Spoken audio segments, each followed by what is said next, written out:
भगवान से कहा कि ठाकुर जी अब आप ब्रज में ही लीला करते रहेंगे कि आगे की द्वारिका लीला, मथुरा लीला ये सब कैसे होंगी? ठाकुर जी बोले, सांची पूछो नारद, तो मैं भूल चुका हूं कि मैं परमात्मा हूं, मैं भूल चुका हूं कि त्रिलोकी स्वामी हूं। आप सब देवता मंत्रणा करके कुछ ऐसा व्यवस्था करो ना कि कोई और संभाल ले वैकुंठ को, कोई और कर ले आगे की लीला। मैं इन ब्रजवासियों के बगैर रह नहीं पाऊंगा, और मैं तो फिर भी चला जाऊंगा क्योंकि मैं परमात्मा हूं, मेरे अंदर मोह नहीं है। पर ये ब्रजवासी, इनको तुमने झूठे को जाकर अगर बोल दिया ना कि श्री कृष्ण जा रहे हैं, इनके प्राण निकल जाएंगे। मुझे जाता हुआ देखना तो इनके लिए सबसे बड़ा दुर्भाग्य होगा। नारद जी ने बैठ करके भगवान से बहुत देर चर्चा की और ठाकुर जी से कहा, नाथ आपको आना पड़ेगा और कोई उपचार नहीं।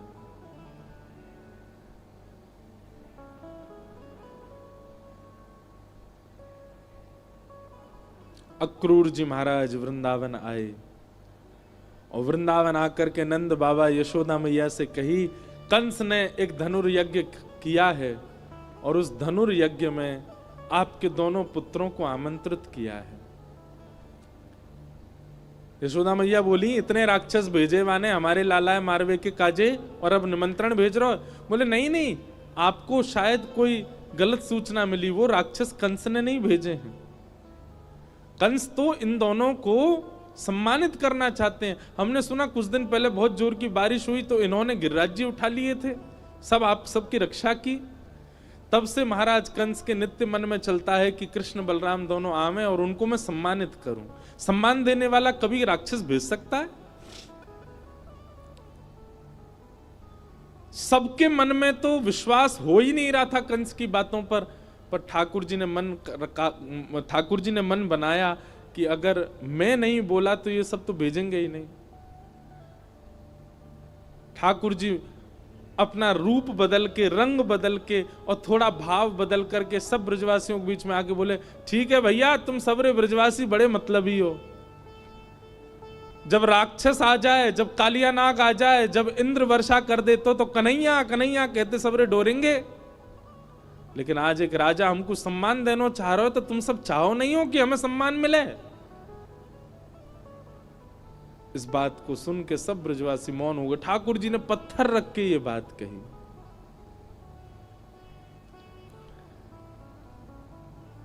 अक्रूर जी महाराज ले जाने के लिए आए हैं श्री ठाकुर जी को।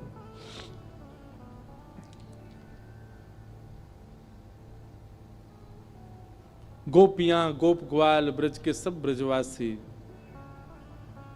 मन ही मन विचार कर रहे हैं और विधाता से प्रार्थना कर रहे हैं कि अहो विधातस्तव न क्वचित् दया संयोज मैत्र्या प्रणयेन देहिना। अरे विधाता, तेरे अंदर दया नाम की चीज नहीं है क्या? कहां श्री कृष्ण को हमारा प्रेमी बना दिया, कहां हम सबके चित्त में उनके प्रति इतना प्रगाढ़ प्रेम प्रकट करा दिया। और जब हम सबके चित्त में प्रेम आ गया, आज मिलने का समय आया, अब उनके संग रहने का समय आया, उनके संग अब लीला करने का समय आया, तो तू उनको हमसे दूर कर रहा है। सब ब्रजवासी मौन हो गए, बोल कुछ नहीं रहे, क्योंकि ठाकुर जी ने ऐसी बात कह दी है कि कुछ कुछ कहें तो कहीं ठाकुर जी यूं नहीं समझ लें कि ये सब हमारे शुभ चिंतक नहीं है।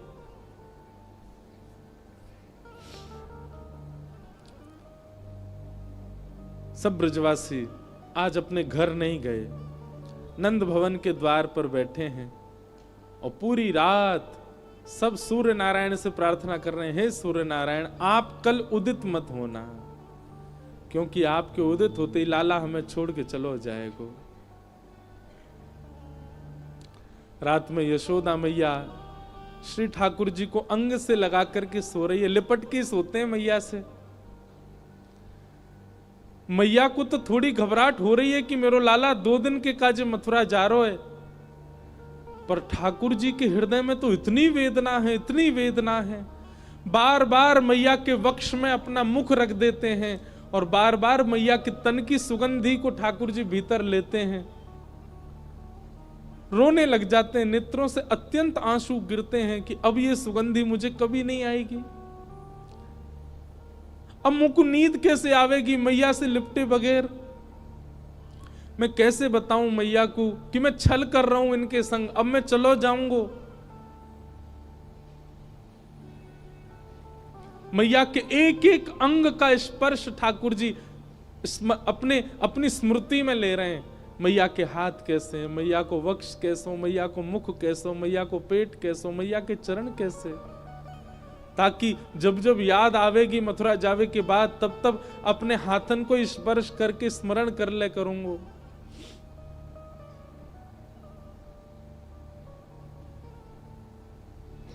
मैं एक बात अभी कह रहा था पिछली कथा में, गोपियों का विरह सबने सुना,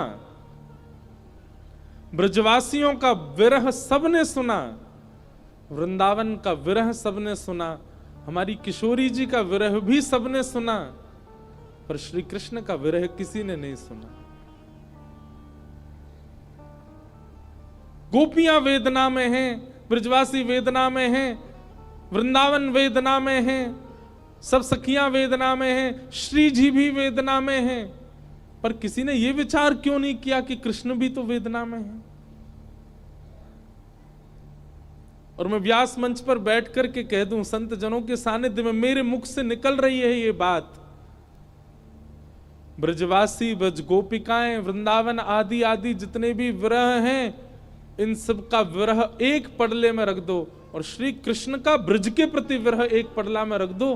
कृष्ण का विरह भारी है, पर क्योंकि वे पुरुष हैं इसलिए उनका विरह छुपा हुआ है।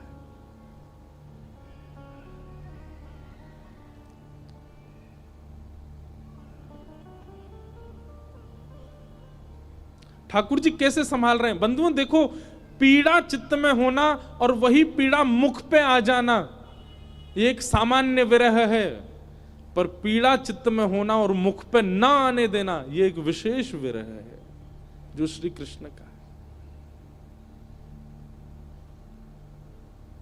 द्वारिका लीला में श्री ठाकुर जी नित्य एक ही करवट से सोते हैं। एक दिन रुक्मणी जी ने कहा कि नाथ आप करवट क्यों नहीं लेते, मैंने बहुत दिनों से देखा है आप एक ही करवट से सोते हो, आप रात में जिस तरफ मुख करके सोते सुबह भी वहीं पाते हो, कोई पीड़ा है? आप कभी सीधे नहीं होते, कभी उस तरफ मुख नहीं करते, क्यों? ठाकुर जी कहते हैं, रुक्मणी उस तरफ वृंदावन है, द्वारिका से 1500 किलोमीटर दूर है वृंदावन आज की डेट में, और जिस द्वारिका में ठाकुर जी रहते थे वो तो समुद्र में थी, और 2000 किलोमीटर मान लो। ठाकुर जी उस दिशा में चलते नहीं है, उस दिशा की ओर खड़े नहीं होते ज्यादा देर तक जिस दिशा में वृंदावन है। कितना विरह, कितनी याद आती है ठाकुर जी को वृंदावन की। द्वारिका में उन सब दिशाओं में पर्दे पड़े हैं जिन दिशा में वृंदावन है। ठाकुर जी नहीं जाते, सह लेते हैं। आज सुबह सुबह ठाकुर जी यशोदा मैया से पहले उठ गए और उठ के स्वयं ही स्नान कर लिया। क्यों? क्योंकि अब मैया के ज्यादा स्नेह को मैं आस्वादन करूंगा तो मैं जा नहीं पाऊंगा। मैया उठी, आज आश्चर्यचकित है गई, बोले लाला तू नहा लियो? ठाकुर जी बोले हाँ मैया। तेने अपने आप श्रृंगार कियो? अपनो श्रृंगार नहीं किया, ठाकुर जी ने केवल एक तिलक धारण किया है, एक माला पहनी है बस, और आज ज्यादा विशिष्ट श्रृंगार में नहीं है। बोले मैया मैं जल्दी जल्दी मथुरा जाऊंगा तो फिर जल्दी जल्दी आऊंगा ना, या हमारे मोह लगी, तू तो सो रही है तो सोंदा हूं मैं, जल्दी नहा लियो मैया।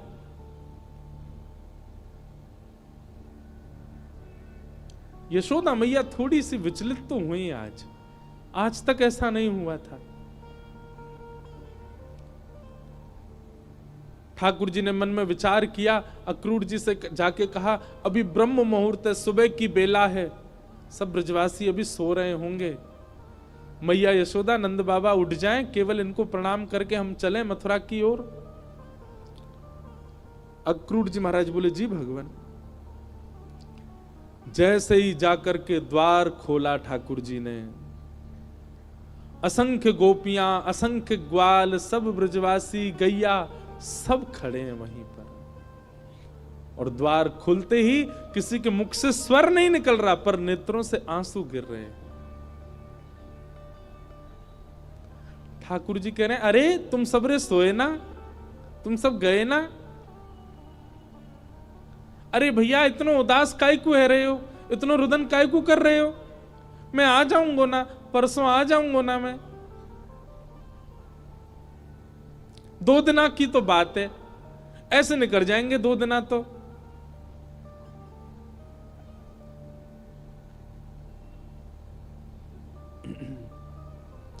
देखे बिन कान्हा जब मन नाही माना, इन आंखों से आज हमने ब्रह्म पहचाना। कृष्ण चरण कमलों में मन को लगाना,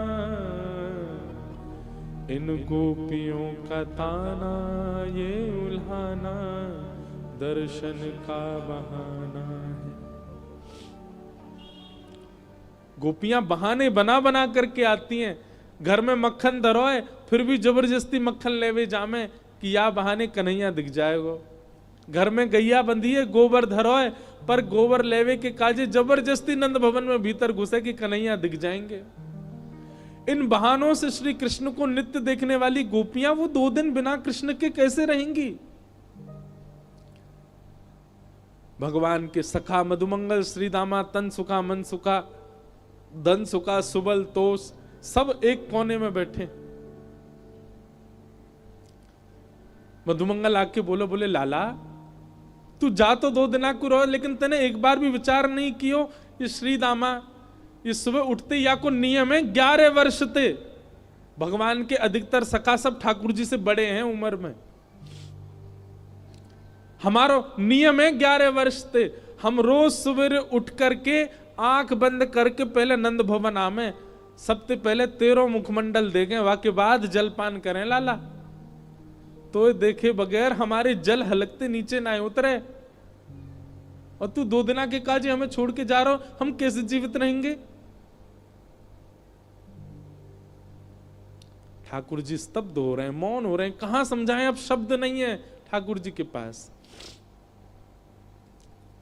भगवान किशोरी जी के पास गए, चरणों में प्रणाम किया। राधे राधे, ये स्तुति ठाकुर जी ने ही गाई है, आज भी बरसाने में गाते हैं सब। ठाकुर जी गा रहे हैं राधे राधे करुणामयी कृष्ण प्यारी, मेरी सुधली जो श्री वृषभानु दुलारी, मेरी सुधली जो श्री वृषभानु दुलारी। हे श्यामा जी, आप तो सब जाने, इस विश्व के कल्याण के लिए, उद्धार के लिए मेरो ब्रज से जानो कितनो जरूरी है। आप तो सब जाने श्यामा जी, मुझको आज्ञा दो। हे मनोहारिणी रासेश्वरी रस रूपा, हे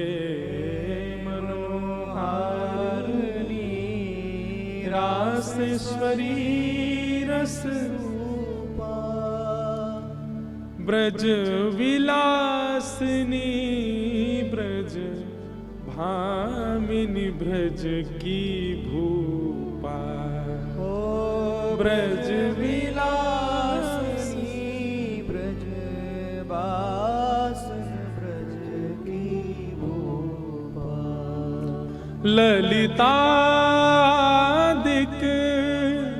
सहचरी सर्वज्ञ स्वरूपा ललितादिक सहचरी सर्वज्ञ स्वरूपा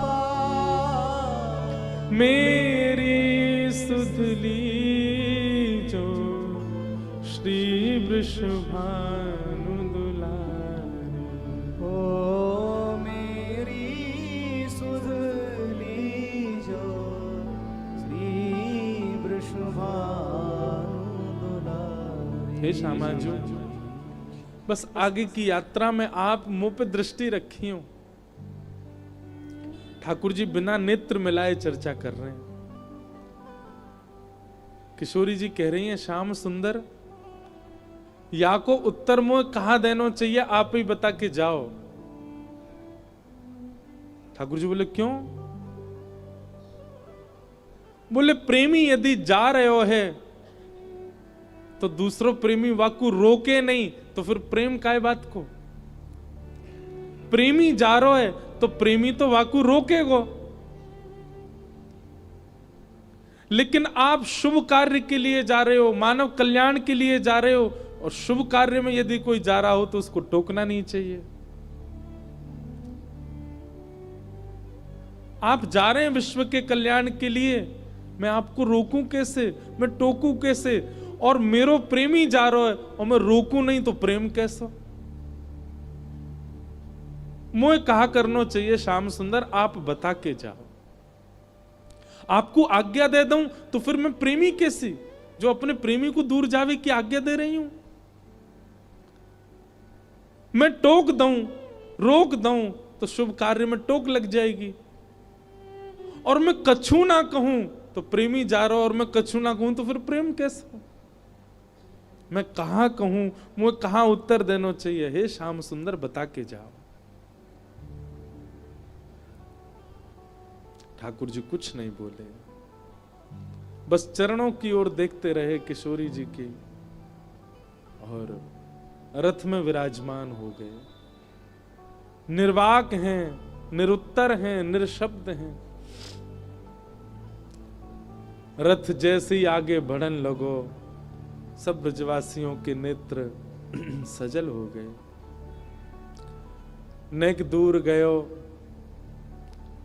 यहां अक्रूर जी ने इतनी देर में यशोदा मैया को सब सच बता दिया था। मैया जे तुम्हारो लाला ना है, जे देवकी को लाला है।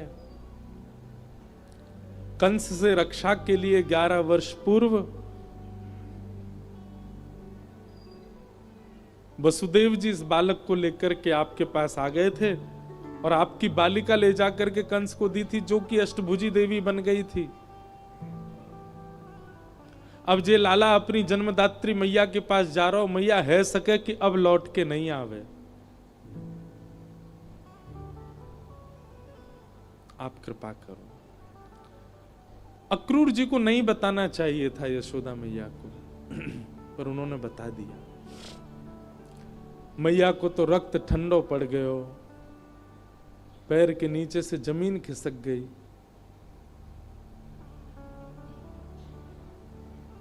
ठाकुर जी रथ में बैठ करके जैसे ही जाने लगे, थोड़ी देर बाद जब रथ के चाबुक की आवाज आई, रथ के पहियान की आवाज आई, तब मैया को होश आयो और निकल के भागी अपने भवन से।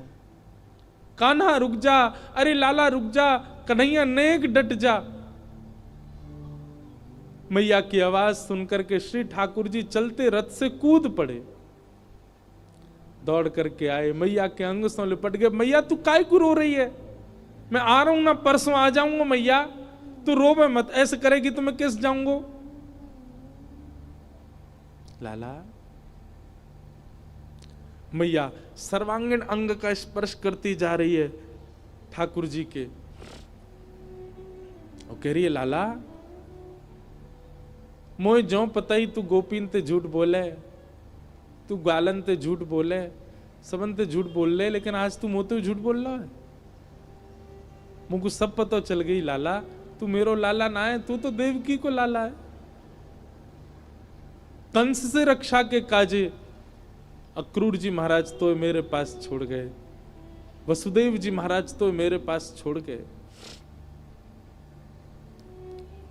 11 वर्ष 56 दिना तक मैंने तेरो पालन पोषण कियो, मक्खन खावे के काजे तो को छड़ी दिखाई, उखल में बांध दियो, कभी तेरे पीछे छड़ी लेकर के भागी, कभी तेरो कान मरोड़ दियो, कभी तेरो हाथ जोड़ते पकड़ लियो लाला, ऐसो कोमल सो मेरो लाला। आज मुझको ग्लानी है रही, मैंने क्यों कियो ये सब? नाय मैया, तू मेरी मैया है, तू सब कर सके, तो कुछ सबरो अधिकार है, तू अबई मोको मार ले मैया, तो कुछ सब अधिकार है मैया, मैं तेरो ही तो हूं। लाला तेने बहुत प्रेम दियो मोको, तेने बहुत स्नेह दियो मोको, पर मैं इतनी निष्ठुर नहीं हूं कि एक मैया के प्रेमास्पद को हमेशा के लिए अपने पास रख लूंगी। मैं भी तो मां हूं, मैं भी तो समझूं कि बालक के बिछुड़वे को कष्ट कहा हुआ, आज समझ रही हूं।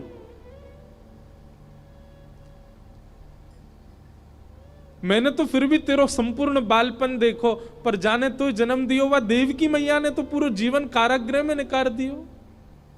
और आज भी अगर मैं तो को रोक लूंगी लाला, तो मैं देवकी के संग बहुत बड़ा अत्याचार करूंगी। वैसे तो में मेरे प्राण बसे, है सके कि तू यहां तक गयो और शायद है सके कि मैं जीवित हूं ना बचूं लाला, लेकिन अब समय देवकी को प्रसन्न करवे को है। तू जा, मुझको एक वचन देके जा लाला, तू देवकी को नहीं बताइयो मैंने तेरो हाथ पकड़ो, कान मरोड़े, तो को उखलते बांधो, और दूसरो वचन देके जा लाला। कहा तो कुछ जब भी खबर पड़े कि यशोदा मरणासन अवस्था में है, वह समय आ जाइयो मेरे पास, तो को निहार लूंगी, तो को देख लूंगी लाला, तो चैन ते प्राण चले जाएंगे मेरे।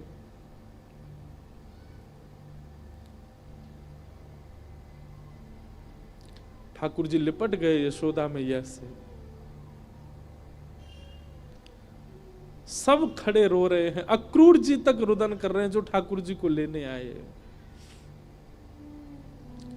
ठाकुर जी बोले मैया तू ब्रजवासी ने मत बताइयो ये बात, ये सब प्राण त्याग देंगे अपने, इन्हें तू यहीं रहने दियो कि मैं परसों आ जाऊंगा। और मैया तू अपना ध्यान रखियो, मैं आ जाऊंगा जल्दी। चरणों में प्रणाम करके जैसे श्री कृष्ण मुड़े हैं रथ की ओर, यशोदा जी मूर्छित हो गए। ठाकुर जी ने गोद में भर लिया, सब ब्रजवासियों से कहा मैया को संभालो। सब ब्रजवासी संभालने लगे। बार बार ठाकुर जी मन में विचार करें मैं नहीं जाऊं, पर ब्रह्मांड दिखाई देवे, त्रिलोकी दिखाई देवे, द्वारिका दिखाई देवे, जीव उद्धार दिखाई देवे, हम मानवन को कल्याण दिखाई देवे, गीता को उपदेश दिखाई देवे, महाभारत को युद्ध दिखाई देवे, अर्जुन पर कृपा दिखाई देवे। इन सब के आगे ब्रज का प्रेम तोलने का विषय नहीं है, पर अगर ये प्रेम को त्याग नहीं कियो तो वो सब नहीं है पाएगा। कलयुग में सब लोग प्रेम जानने वाले समझने वाले नहीं हैं, सब स्वार्थ से मेरी भक्ति करेंगे। ऐसे स्वार्थियों के लिए भी मुझे कुछ ज्ञान तो देना पड़ेगा।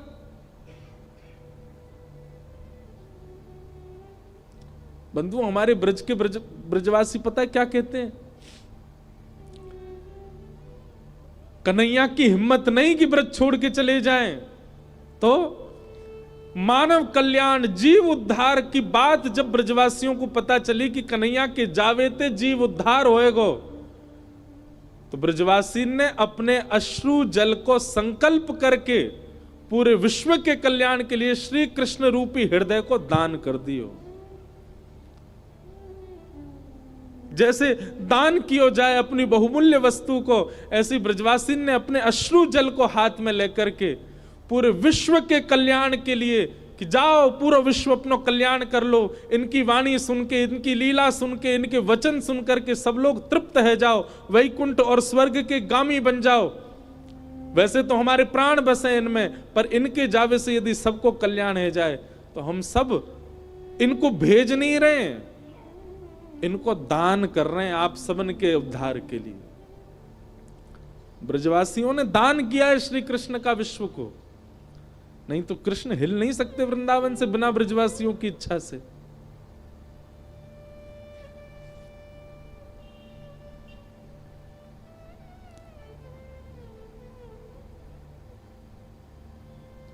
सब देख रहे हैं रथ की ओर। मधुमंगल श्रीदामा चर्चा कर रहे हैं, बोले सुन देखियो लाला अभी आवेगो वापस, वो हमारे बिना रह ही ना पावेगो। इतनो स्नेह इतनो प्रेम जो वाकू दे दियो, जा ही ना पावेगो।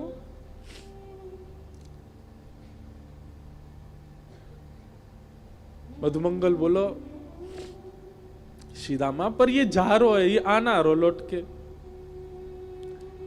आज हमें लाला पे संशय ना है रो, हमें अपने प्रेम पे संशय है रो कि क्यों ना आ रो जी लौट के। रथ दिखता रहा खड़े रहे, ध्वजा दिखती रही खड़े रहे, और जैसे ही रथ दिखना बंद हुआ, ध्वजा दिखनी बंद हुई, नहीं आए ठाकुर जी लौट के। असंख्य ब्रजवासी वहीं मूर्छित हो गए ठाकुर जी को बिना देखे। नंद बाबा बोले अरे मधुमंगल श्रीदामा, ए भैया ये कहा कर रहे हो, देख परसों आ जाएगा लाला जी, देख सब मूर्छित है गए, जल्दी जा संभालो। सब ब्रजवासी इनको लगायो, कोई जल लेके आ रहा हो, कोई जलपान करा रहा है, गोपीन को ले करके घर की ओर भाग रहे हैं। ऐसी विरह वेदना सबके चित्त में है रही है। अरे केवल मानवों की बात नहीं है, गौशाला में बंदी 9 लाख से अधिक गैया, वो उनके बछड़ा भी दूध नहीं पी रहे हैं आज, उनकी बछिया भी आज दूध नहीं पी रही है। सब केवल अपने कान उठा के श्री कृष्ण को खोज रहे हैं। बंधुओं एक बात कहूं आपसे, लिख लीजिएगा, बद्रीनाथ आपको मुक्ति दे सकता है, जगन्नाथ आपको महाप्रसाद देंगे, द्वारिका आपको सुख देगा, रामेश्वरम आपको पुण्य देगा, वृंदावन केवल विरह दे सकता है। केवल विरह है वृंदावन के पास, केवल प्रेम है वृंदावन के पास। पुण्य की कामना से वृंदावन मत जाओ, वैकुंठ की प्राप्ति की कामना से वृंदावन मत जाओ। वृंदावन केवल विरह समेटे हुए है अपने अंदर।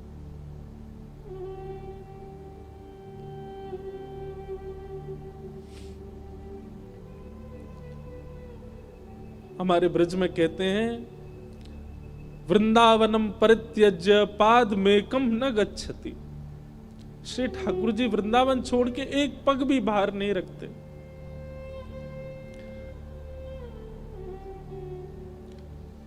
तन गया है ठाकुर जी का द्वारिका मथुरा, आत्मा तो आज भी वृंदावन में ही है, प्राण तो अभी भी वृंदावन में ही है श्री ठाकुर जी के। वो कभी नहीं जा सकते वृंदावन छोड़ करके। क्यों ब्रजवासियों के प्राण नहीं निकल गए कृष्ण विरह में? क्योंकि अब स्थूल रूप से भले ही कृष्ण नहीं दिख रहे हैं, सबके अंतस्थ में श्री कृष्ण बैठ गए हैं। गोपियां नेत्र बंद करके अपने अंतस्थ में ही अनुभव कर रही हैं। ऐसा लगता है कृष्ण छू रहे हैं, पर आंख खोल के देखती हैं तो है नहीं। ये अनुभव ब्रजवासियों को जीवित रखता है। प्रत्यक्ष में वो स्थिति नहीं है।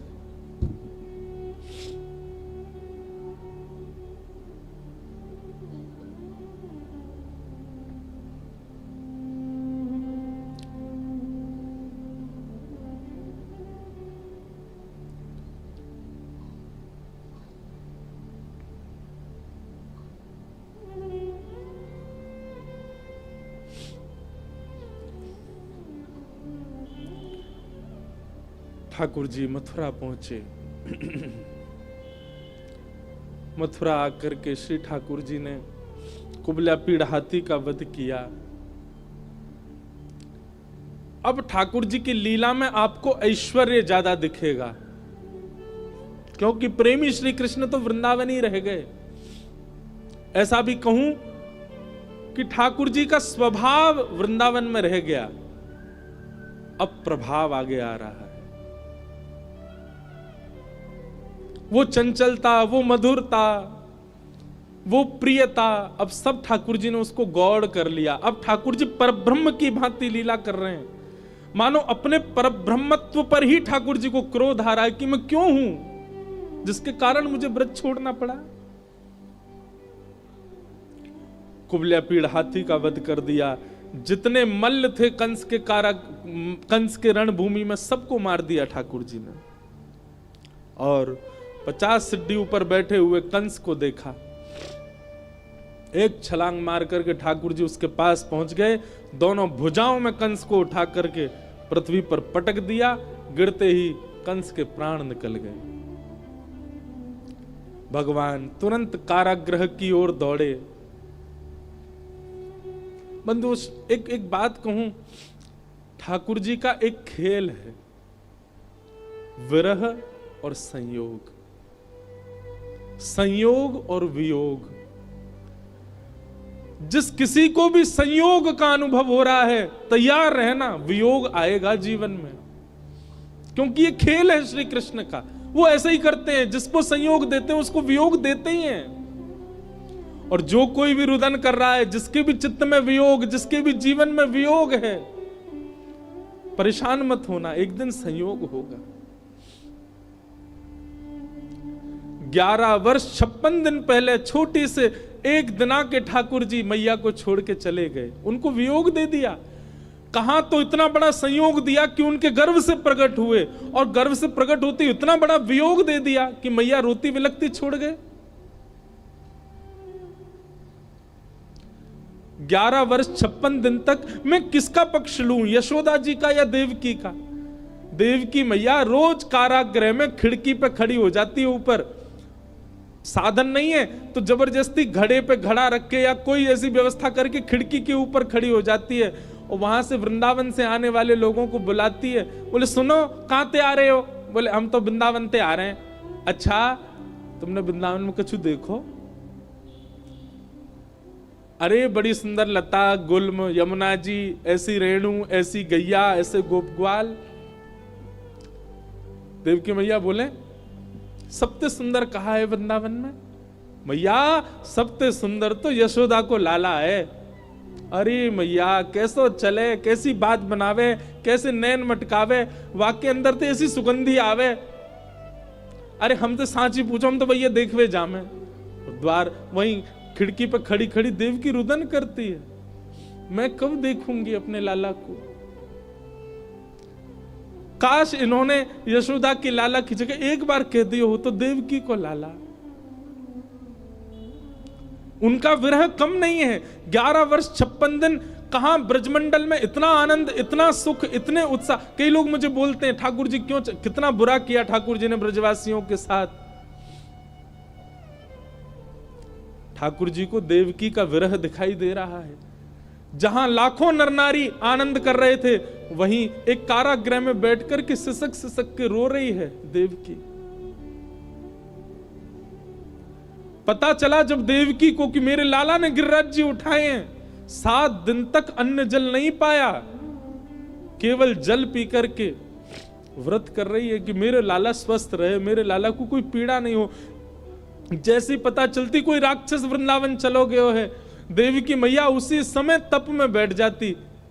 हे विधाता, आप जैसे कहेंगे वैसे जीवन जीऊंगी, पूरी युवावस्था मैंने जेल में निकाल दी, बस मेरे लाला को स्वस्थ रखी हूं, प्रसन्न रखी। आज 11 वर्ष 56 दिन बाद उस कारागृह में चंदन की सुगंधी आ रही है। उस कारागृह की ओर एक प्रकाश आ रहा है। जैसे देवकी मैया ने कारागृह के द्वार से झांक करके देखा, श्याम वर्ण है, मधुर कटाक्ष नेत्र हैं, अद्भुत अधरामृत है, घुंघराले केश हैं, सुंदर पटका डाले हैं श्री ठाकुर जी, त्रिभंग लली श्याम सुंदर, टेढ़ी सी चाल चलते भय, आ रहे हैं मैया की ओर। जैसे ही मैया ने देखा, देखते ही मैया तो न्योछावर हो गई लाला पे। मेरो कन्हैया आ गयो, मेरो लाला आ गयो। जेल के भीतर ही नृत्य करने लगी। ठाकुर जी दौड़े मैया के पास, ताला खोल के भीतर प्रवेश किया। मैया ने अपने अंक में भर लिया। 2 बार मूर्छित हो गई देवकी, ठाकुर जी को अंक में भर के।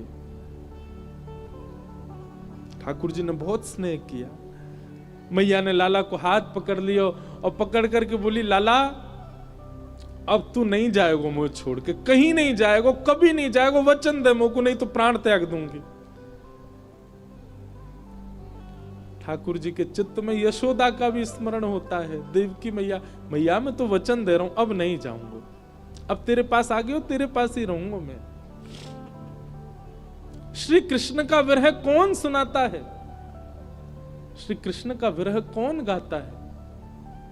उनकी वेदना कौन समझ पाता है?